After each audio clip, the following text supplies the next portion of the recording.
Welcome to the ARC Media Video Marketing Show. Hi, I'm Judith and welcome to the Video Marketing Show. In this episode, we're going to be talking all about where you start with video marketing.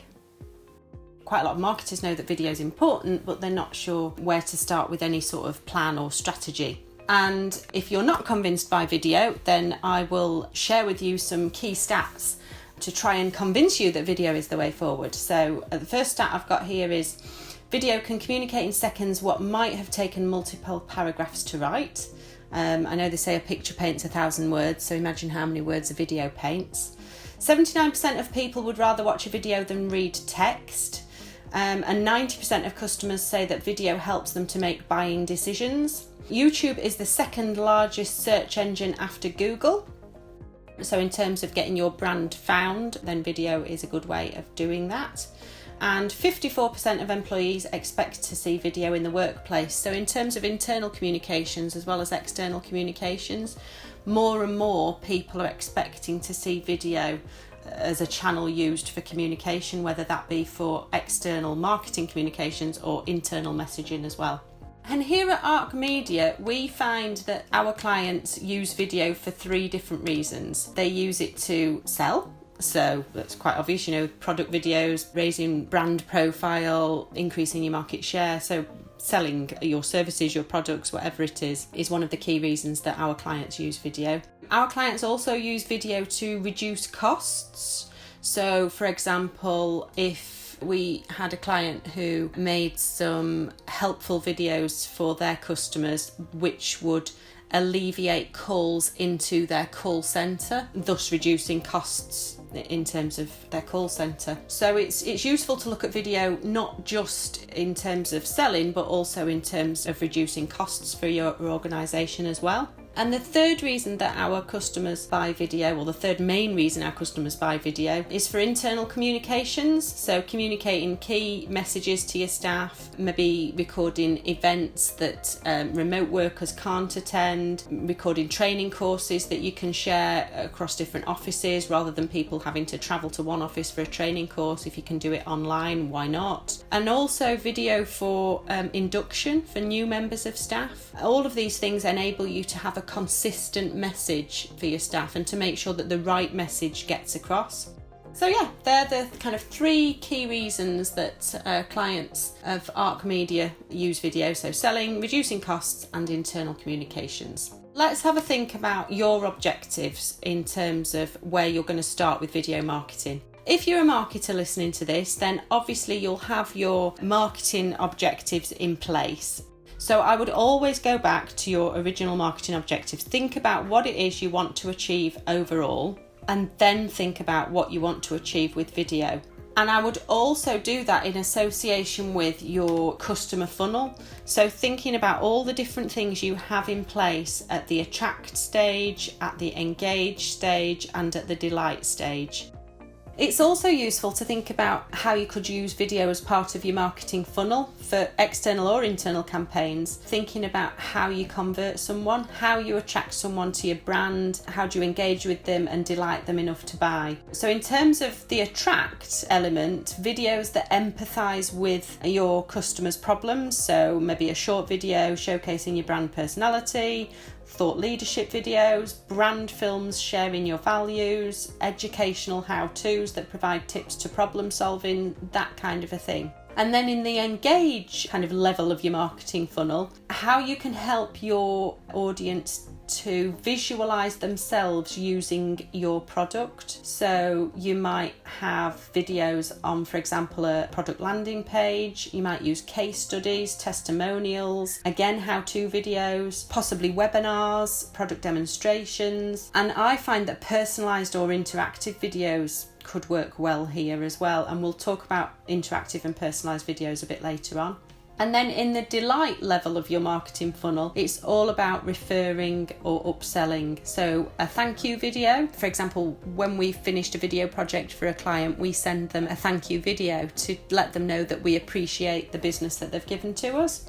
And it's kind of a nice thing to do. It's the feel good factor. You might also like to think about videos in terms of your onboarding, if it depending on your brand, are they coming into it some sort of community or subscribing to something? Is there some sort of onboarding video? And again, with obviously internal communications with new staff, that works well. And then also you've got in the delight phase, you've got education, so product training videos, how else you can use the product, or any kind of add-ons you can buy that will help them to use the product better, or videos to encourage upgrades. Obviously it depends on your product or your service, but you get the idea.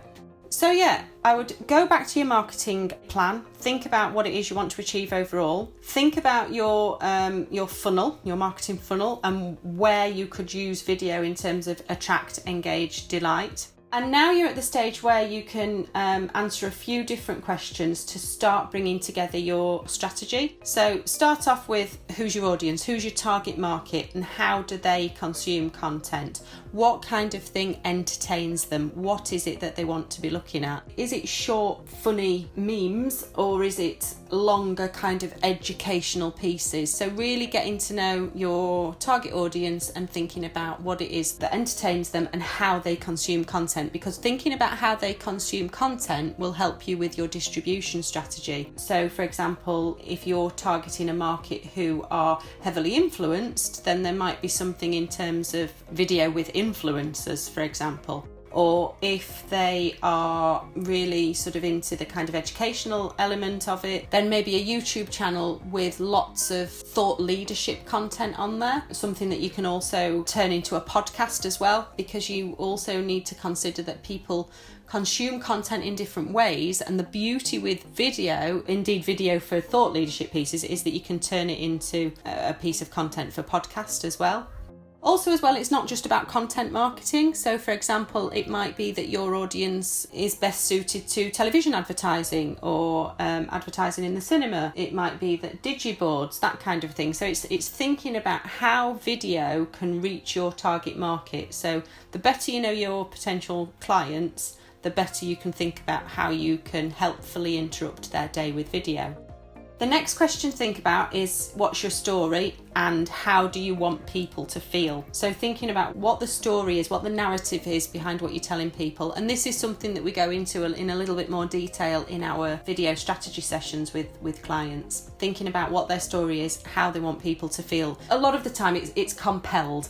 You want people to feel something that drives them to be compelled to take an action. So a great example is the charity ads you see, the real tear-jerking, emotive, that leave you feeling, oh my goodness, that's just so unfair. But for a brand selling products and services, the likelihood is you're not necessarily going to want to upset your audience.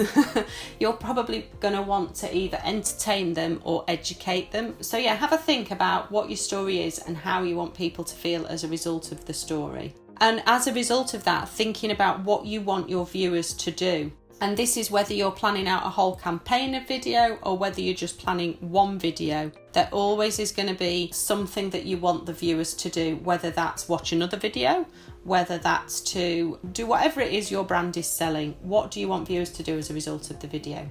Next, in terms of the video strategy, is thinking about who is responsible for what. For example, who's responsible for writing the brief, who's responsible for recording the video, for editing the video. If you're working with a video production company, then they can obviously do all this for you. But even if you are working with a video production company, you will still need somebody to liaise with that company, to write the brief and to give feedback and final sign off and that kind of a thing. So in the first stage is thinking about who's responsible for what is useful. And the next thing to think about is distribution. So thinking about where you're going to distribute your videos. So if you're recording a television advert, for example, it'll be different to if you're only recording videos for social media. You'll have things like the Clearcast regulations and that sort of thing to sort, and it becomes a much bigger project. But if you are recording a TV advert, it's still worth thinking about not just the distribution of the advert in terms of the media buying, but where else can you use that content across your social channels? Do you want to use it internally for anything? Do you want to re-edit it and turn it into anything? But how can you maximise the content, the video content that you're recording, to be able to use it in multiple ways to get your messages across to your target audience? It might be as well that you're thinking about, well, who else can share this content for me? So for example, if you've recorded a thought leadership piece with an influencer, can they share sort of short trailers on their social accounts? And obviously this depends on your objectives, but thinking about the distribution of your video content is important when putting together a video strategy. Also, I would think about what your budget is to dedicate to video marketing. So this can vary vastly depending on what you're wanting to achieve, but I would always think about the return you're wanting to get. So if you are sharing just a couple of social media videos, obviously the budget is going to be a lot smaller than if you're putting together a full-on TV ad. But thinking about what the budget is will help in terms of if you're coming to brief a video production company. There are so many different ways of creating video content. Alternatively, if you're not keen on being in front of the camera, or your staff aren't keen in front of the camera, you might want to think about animation. But again, that's going to need budget allocation, because if you're looking at sort of, Pixar type animation, that's going to be a lot more expensive than like an icon animation. So thinking about what budget you've got to work to will help in terms of formulating the types of videos that you are able to use. The next thing to think about is how you're going to measure the success of your videos and your video marketing. Obviously, the easy thing to look at is your original objectives. So it might be that you had sales objectives, it might be that you had cost reduction objectives. Other things you might like to look at in terms of measuring your video and your video marketing is the view count, play rate, social engagement. Quite often we say 5 times of your usual engagement level. Total watch time, video completion rate, click-through rates, conversion rates. But ultimately, if video is a real part of your content marketing strategy, then looking at what your audience is enjoying is really important. So I would say they're kind of the key things to take your pick from in terms of what you want to get out of video and a video campaign. So we've looked at the marketing funnel, and we've looked at some key questions to start formulating your marketing strategy. We've looked at how you can measure video. I hope you found that useful, just to give you a few pointers on where you start with putting together a video strategy. It would be wrong of me to not include a call to action, having told you about how important it is to think about what your viewers want to do. So my call to action would be, if you found this interesting, if you would like something a little bit more tailored, then by all means get in touch with Arc Media for a video strategy session. The Arc Media Video Marketing Show, giving you powerful video marketing strategies to truly make an impact.